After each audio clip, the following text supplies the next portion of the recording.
I guess you look at, how people are dealing with you, but also if you're a good observer and if you get the experience by working with all kind of people and you are observing how people are behaving in other circumstances, you know? Well, idea. So so for this one, I want to ask you a related question. Maybe I would love to hear about it. How do you pick up your co-founders? What are the things do you really look for when you actually pick up your co-founders? Because co-founders is kind of like an investor as well too with you. Sure.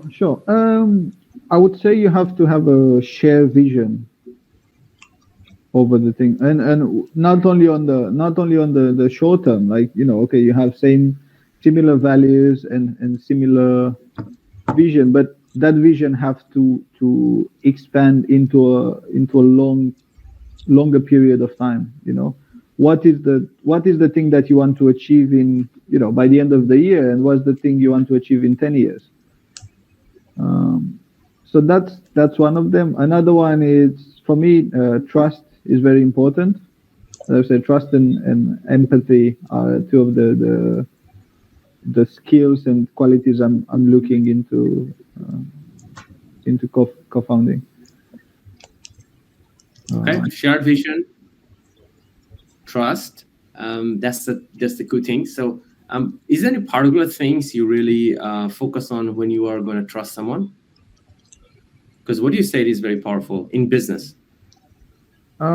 It's obviously it's quite difficult to trust people in general, I would say. But I guess you look at, how people are dealing with you, but also if you're a good observer and if you get the experience by working with all kind of people and you are observing how people are behaving in other circumstances, you just have to observe and listen of how are they interacting with other people. Like before you join any business together, you get to know that person. I wouldn't join a business with people that I don't really know, or I connect on LinkedIn. Like I wouldn't start a startup. So I would just observe how do they interact with other people, and just observing. Cool. All right. Now let's move to the next point. Is about what are your top 5 criteria when you want to decide someone to hire for your team? I would say normally I would promote somebody from the team, rather than hire somebody as a manager. I would look for, okay, maybe not an experienced manager yet, but somebody that has the great skills and the quality and the potential to become a manager. So I'd rather take somebody that's already been part of my team for a while and understand what we try to do and what's the vision, and I would promote them to a manager position.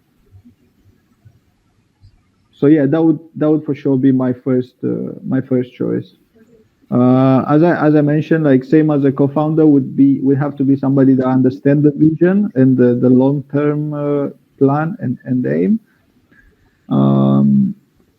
Another key point is some people say, oh, you should work smart, not hard.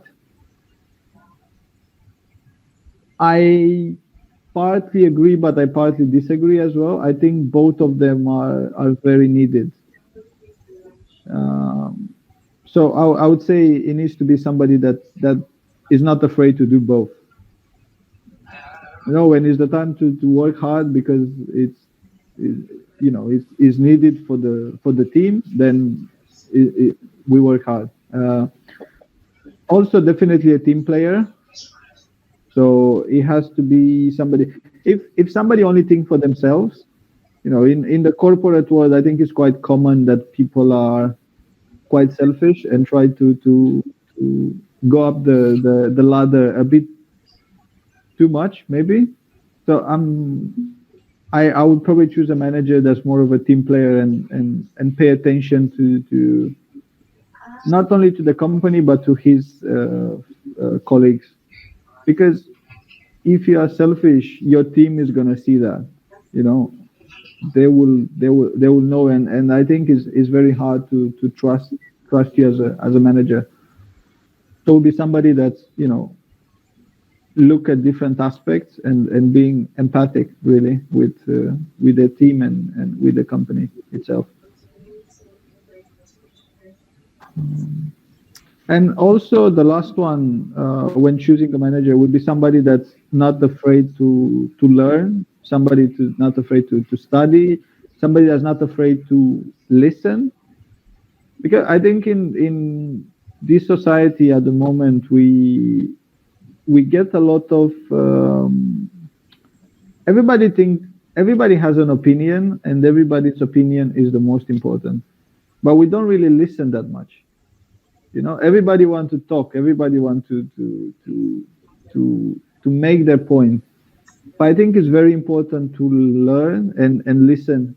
Actually, to listen and then learn from what other people have to say.